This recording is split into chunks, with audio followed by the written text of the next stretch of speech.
Welcome back sa aking channel kung saan naghahanap ako ng mga totoong istorya at isinasalaysay ko sa wikang Tagalog. Pero bago ang lahat, mag-subscribe po muna at pindutin ang notification bell para updated kayo sa aking mga susunod na videos. Si Carlos Hallowell, 19 years old sa kasalukuyan, ay inampon ng isang babaeng nagngangalang Denise Hallowell noong 4 years old siya. Si Denise Hallowell ay isang teacher at may magandang pangarap para kay Carlos Hallowell. Ayon sa mga investigador, bago nangyari ang karumaldumal na krimen, si Carlos at Denise Hallowell ay nagtalo. Pagkatapos makipagtalo ni Carlos Hallowell kay Denise Hallowell, nagputol ito ng kahoy sa labas ng bahay at iginuhit ang pangalan ng umampon sa kanya sa ibaba ng kanyang umuuyod na palakol. Noong July 13, 2019, noong siya ay 17 pa lamang, ang imahinasyon ni Carlos Hallowell ay naging totoo. Galit siya sa isang kamakailang pagtatalo tungkol sa kanyang pag-aaral. Kinuha ni Hallowell ang isang palakol sa likod ng bungo ni Denise Hallowell na pinatay niyang 57 years old na babae habang siya ay natutulog sa kanilang tahanan sa Inverness area. Makalipas ang halos 2 taon, noong Biyernes ng hapon, July 9, 2021, hinatulan ng 6 na hurado ang 19 years old na si Hallowell na nagkasala ng sadyang pagpatay na nagtapos ng 3 araw na paglilitis. Tumagal ng humigit kumulang 1 oras at 25 minutes ang mga pagtalakay sa isang hatol. Nahaharap si Hallowell sa pagkakakulong ng habang buhay. Hindi siya karapat-dapat para sa death row dahil siya ay minor de edad noong ginawa niya ang malaking krimen. Habang inihahatid siya ng isang bailiff palabas ng courtroom, pagkatapos na ihayag ang kanyang hatol, si Hallowell na nakasuot ng suit at nakapusas ang mga kamay ay nanalangin sa Diyos.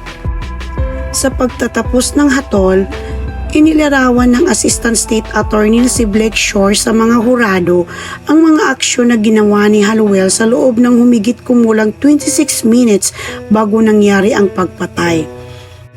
Kasama na dito ang pagkuha ng sandata mula sa isang nakalak na shade sa labas at pagpapatalas nito habang pinapainitan nito. Habang ginagawa ito ni Carlos, galit na galit siya at may layunin na saktan si Denise Hallowell. Ang bawat hakbang na iyon ay may pagkakataon para siya ay umatras, ngunit ang bawat hakbang na iyon ay magpapakita rin sa iyo ng kanyang determinasyon na isagawa ang kanyang plano na patayin ang kanyang ina at natupad ang kanyang plano.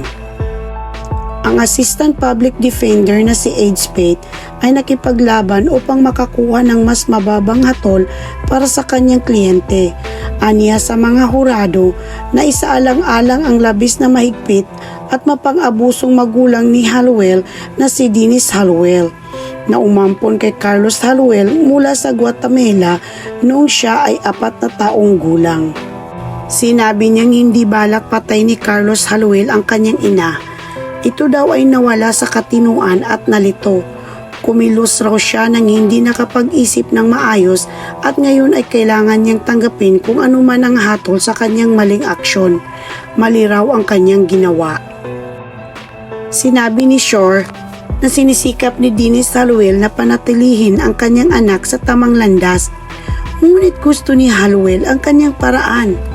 Nagpasya si Hallowell na huwag tumayo na saksi sa panahon ng kanyang paglilitis. Tumawag si Hallowell sa 911 noong gabi ng July 13 upang iulat ang paghahanap sa naghihingalong katawan ng kanyang ina sa loob ng kanilang tahanan sa labas ng South Dodge Point. Sinabi niya na natuklasan niya ang pagkamatay ng kanyang ina dahil nagising siya mula sa 2 oras na pagtulog dahil sa mga tahol ng mga aso. Ang mga kinatawan ng Citrus County Sheriff's Office ay nagpatotoo sa pagtuklas sa patay na katawan ni Denise Hallowell na nakahiga sa kanyang kama na may 3/4 na talim ng palakol na nakaimbid sa likod ng kanyang ulo. Nagpatotoo din ang mga forensic crew na walang nakitang mga palatandaan ng sapilitang pagpasok sa bahay nakaharap ng lawa at napapalibutan ng mga ektaryang kakahuyan. Matapos siyang interviewin noong July 13, inilabas ng mga detektib ng opisina ng Sheriff si Hallowell sa Florida Department of Children and Families, ngunit nagpatuloy ang kanilang mga pagsisiyasat sa kanyang mga kaduda-dudang pahayag. Mula sa ilalim ng lawa na kalapit ng tahanan ng Hallowell, na-recover ng dive team ng sheriff ang iPhone ni Dennis Hallowell at 3 security camera na inalis sa kanyang bahay. Ang mga investigador ay nagpatotoo sa pagkuha ng data mula sa mga kamera at cellphone ni Hallowell at Dennis Hallowell upang pabulaanan ang mga pahayag ni Hallowell na nakatulog siya bago mamatay ang kanyang ina. Gamit ang cellphone GPS at mga timetable ng mga aktibidad ng device, nagawa ring imapa ng mga otoridad ang mga galaw ng iPhone ni Hallowell sa pagitan ng bahay at lawa habang tumatawag siya sa 911. Si Sergeant Chris Holloway ng Major Crimes Unit ng Sheriff ay nagpatotoo noong Biyernes na dinala si Hallowell para sa pangalawang round ng pagtatanong noong September 16, 2019, ang araw ng pag-aresto kay Hallowell. Inakusahan ng grand jury ng Citrus County si Hallowell ng first-degree murder noong October. Bago ipahinga ang kanilang kaso noong unang bahagi ng Biyernes ng hapon, si Shore at co-prosecutor na si Richard Buxman ay nagparinig ng isang recording ng panayam ng pulisya para sa mga hurado. Nang harapin siya ni Holloway gamit ang bagong ebidensya, patuloy na itinanggi ni Hallowell ang mga hinala ng detective. Ngunit kalaunan ay inamin na itinapon niya ang mga kamera at ang cellphone ng kanyang ina sa lawa dahil nataranta siya pagkatapos makita ang katawan ng kanyang ina. Ang sabi ni Holloway na walang saysay ang ginawa ni Carlos Hallowell dahil siya lang ang tanging tao na maaaring gumawa sa krimen at marami ang katibayan na magpapatunay na siya ang may kagagawan. Pagkatapos ay dahandang binago ni Hallowell ang kanyang orihinal na kwento. Sinabi ni Hallowell na sila ni Dennis Hallowell ay may kasaysayan ng pag-aaway at nagtalo noong hapon ng July 13 habang sila ay nagmamaniho pauwi mula sa isang libing sa St. Petersburg.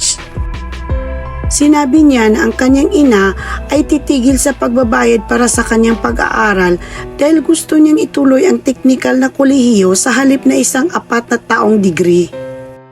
Nasaktan daw siya, sabi ni Hallowell, at idinagdag na inabuso siya ng kanyang ina na humantong sa kanyang kamatayan dahil hindi niya nagustuhan ang pagkakaroon niya ng mababang marka sa eskwelahan at hindi rin niya nagustuhan ang kanyang grupo ng kaibigan. Sinabi niya sa detective, habang natutulog ang kanyang ina, kinuha ni Hallowell ang palakol mula sa isang shade at dinala ito sa garahe upang patalasin ito. Upang mailabas ang kanyang galit, pagkatapos niyang makipagtalo kay Dennis Hallowell, sinabi ni Hallowell na siya ay magpuputol ng kahoy at gagamitin ang palakol upang makalimutan niya ang mga salita ng kanyang ina. Habang hawak ang palakol, binuksan ni Hallowell ang pinto sa kwarto ng kanyang ina. Madilim ang kwarto at lumapit ito upang hanapin ang tool na nakaimbid kay Dennis Hallowell na nag-udyok sa kanya na itapon ang mga kamera at cellphone. Naaalala ko ang pagtulis ng palakol at ngayon lahat ay biglaan. Ito ay nasa likod ng kanyang ulo, sabi ni Hallowell. Parang lumipad lang at hindi ko sinasadyang mangyari yun.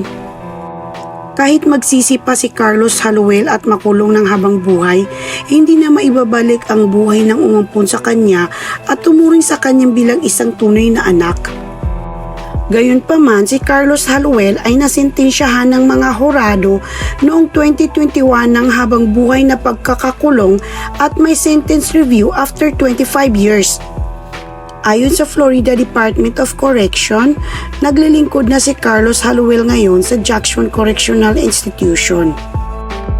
Maraming salamat po sa inyong walang sawang pagsubaybay sa aking mga videos. Huwag pong kalimutan mag-subscribe at pindutin ang notification bell para maging updated kayo sa aking mga susunod pang mga videos.